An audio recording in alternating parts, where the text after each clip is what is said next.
Hannah, I will be answering your question, what is white culture? So the lady goes on to describe what they believe is inherent to white culture. And I'm going to say that I agree with her observations, but not for the same reasons that she thinks. Here, let me show you. Now, there are plenty of content creators out there that give a much better history and in-depth analysis of what whiteness is in history, and I would suggest checking those out, but this is my synthesis right here. So imagine there was a new club, a new gang created called white, okay?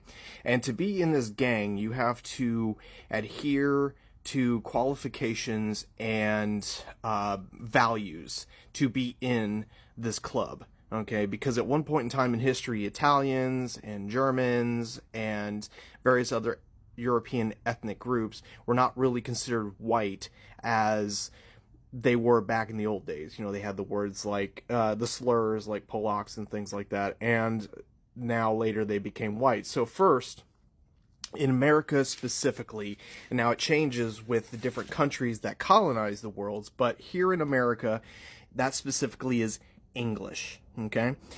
English is the dominant white people. They were the ones who basically coined the idea of being white in America, because my German ancestors had to give up their Germanness to become white, and this happened to a lot of alternate European cultures so that they could be in this exclusive club called white, because whiteness is specifically founded on anti-blackness, which is the racism, okay?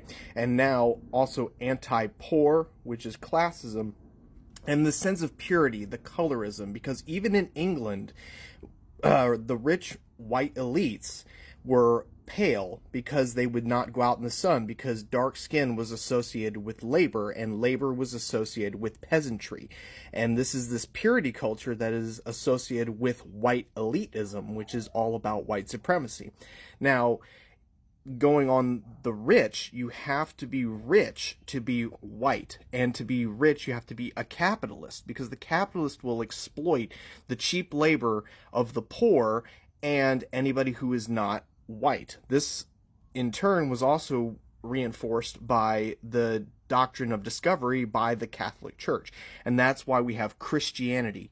Christianity, whether it is Catholic or Protestant, in America, Protestantism is considered the superior form of Christianity because of all the anti-Catholic sentiment throughout American history. So, by calling yourself white and to try to adopt white culture, specifically if you're an immigrant, even whether in the past or currently now, to try to identify yourself as white, you would have to be giving up your original ethnic cultural customs to assimilate into this Anglo-rich, Christian, anti-black, anti-poor, purity, colorism culture.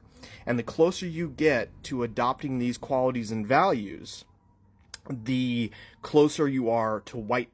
So as the lady in the video goes on and starts describing these qualities that they associate with white culture, she's not really wrong, because she is acting as an ambassador of the colonizing anti-black, anti-poor, colorist culture.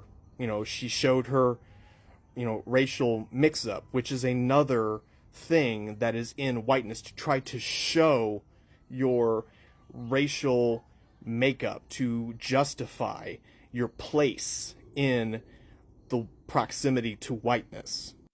So, by identifying ourselves as white and forgetting our original culture and not trying to deconstruct what we grew up in, and not learning our history, not learning our past, not trying to bring back our ancestors, we are subscribing to this fundamentally anti-black, anti-poor, elitist, classist system.